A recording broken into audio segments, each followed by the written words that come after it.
Hello, my name's Andrew Suarez, and today we're going to be talking about the Xbox One. Was it worth it, Microsoft? Was it really worth it? Recently in the news, it's been found that the Xbox One versus the PS4, well, the PS4 is winning. And the reason for it because of this is because the Xbox One is getting lesser resolution and lesser frame rates than the PS4 is. And the reason for that is the Kinect sensor. And what Microsoft did is what they gave the Kinect sensor 8% of the GPU, which is an outrageous number to do. For a camera, for a goddamn camera, they give it 8% of the GPU, power that could be devoted for gaming. And this is because I have nothing against a media center, but Microsoft directly wanted a media center for the Xbox One. They wanted it to be your home. They wanted to take the living room, and they did it with Netflix and Hulu Plus and YouTube on the Xbox and your TV, which is television connecting to it, which is a useless feature. But the Kinect sensor, why would you make it take 8% of the GPU? And recently, there's been rumors that they're going to lessen that to 2%.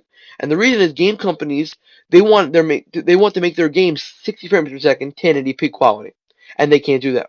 With 8% of the GPU taken by the Kinect, it's almost impossible to get 60 frames per second steady or near 60 frames per second.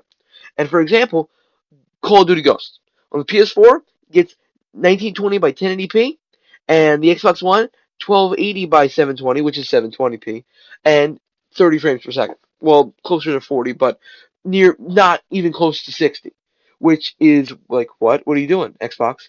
Like I can't stress it enough the stupidity for a Kinect.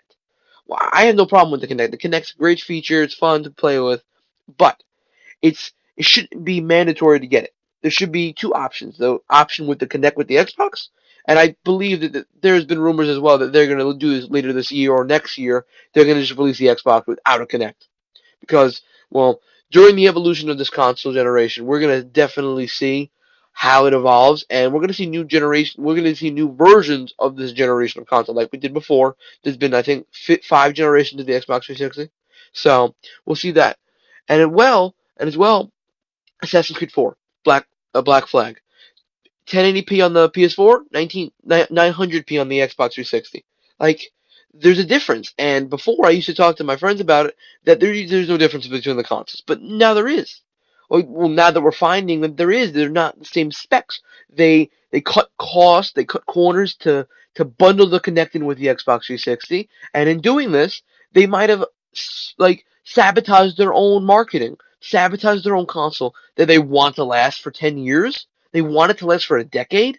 How are you gonna make a console last for a decade where games are not even gonna run fast enough now?